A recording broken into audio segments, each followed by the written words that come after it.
Hello my dear student. So I think তোমরা সবাই খুব ভালো আছো। তো যেটা বলার জন্য এসেছিলাম যে যারা জেক্সপো দেবে খুব ভালো কথা, মানে জেক্সপোর form fill up already registration start হয়ে গেছে, বাট এখনও পুরো প্রসেস কমপ্লিট করতে পারবে না যারা মাধ্যমিক এবার এখন দিয়েছো। রেজাল্ট ছাড়া তো উইথাউট রেজাল্টে তো অ্যাপ্লাই করতে পারবে না, বাট রেজিস্ট্রেশনটা করে রাখতে পারো। এই রিলেটেড একটা ভিডিও আমি রিসেন্ট তোমাদেরকে দিয়েছি।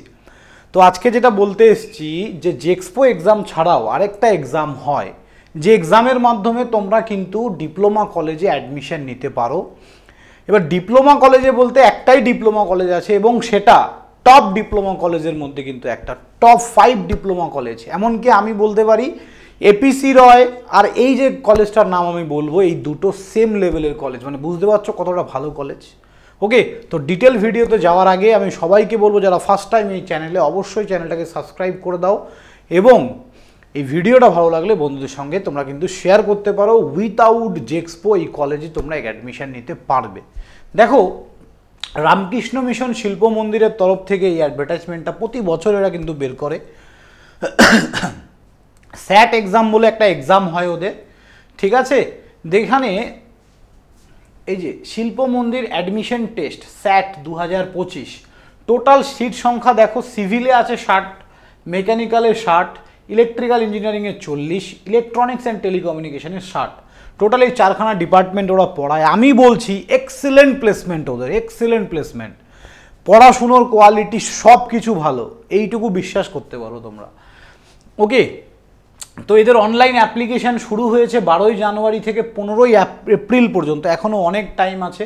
Last date 15 April, probable date of available e admit card 15 April থেকে 18 এপ্রিলের মধ্যে তোমরা অ্যাডমিট কার্ড পেয়ে যাবে। এক্সাম ডেট 20 তারিখে, মানে 10টা থেকে, সকাল 10টা থেকে 12টা, 2 ঘন্টার একটা এক্সাম তোমাদের হবে। ওকে, কাউন্সিলিং এগুলো ডেট এখনও দেয়নি, ওরা বলে দেবে। এলিজিবিলিটি ক্রাইটেরিয়া, ম্যাক্সিমাম এজ 21 বছর, ঠিক আছে। মাধ্যমিক অথবা ইকুইভ্যালেন্ট থাকতে হবে। Math, physics, science, math plus physical science equals to 50% marks তোমাদের লাগবে। যারা অ্যাপ্লাই করছো ম্যাথামেটিক্স এবং ফিজিক্যাল সায়েন্সে দুটো মিলে 50% অ্যান্ড ওভারঅল 50% এগ্রিগেট, সব মিলে ওভারঅল 50% লাগবে। ভ্যালিড জেক্সপো র্যাঙ্ক হলেও তোমরা এখানে ভর্তি হতে পারবে অ্যান্ড ইন্ডিয়ান ন্যাশনাল এবং মেল অনলি। ওকে, তোমরা এই স্যাট এক্সামের মাধ্যমেও কিন্তু এখানে ভর্তি হতে পারো বা ভ্যালিড জেক্সপো র্যাঙ্কও কিন্তু এখানে ভ্যালিড।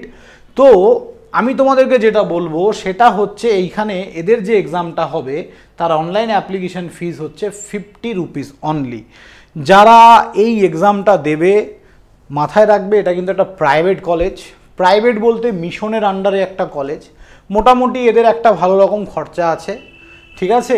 তো ওদের ফি স্ট্রাকচারটা দেখে নেবে, মোটামুটি সেমিস্টারে 25,000 টাকার কাছাকাছি এরকম থাকে ওদের ফিস। তো অনলি মেল ক্যান্ডিডেটরাই কিন্তু এলিজিবল। তো যারা যারা ভাবছো এই কলেজে ভর্তি হবে, আমি বলছি এপিসি রয় লেভেলের একটা কলেজ, ওয়েস্ট বেঙ্গলের best polytechnic college, best placement, মানে সব দিক থেকে বেস্ট। ওকে, তো এটাই বলার ছিল। যারা এখনও অ্যাপ্লাই করোনি অ্যাজ আর্লি অ্যাজ পসিবল কিন্তু তোমরা অ্যাপ্লাই করো। বাকি জেক্সপোর ব্যাপারে তো আমি আরও বলবো।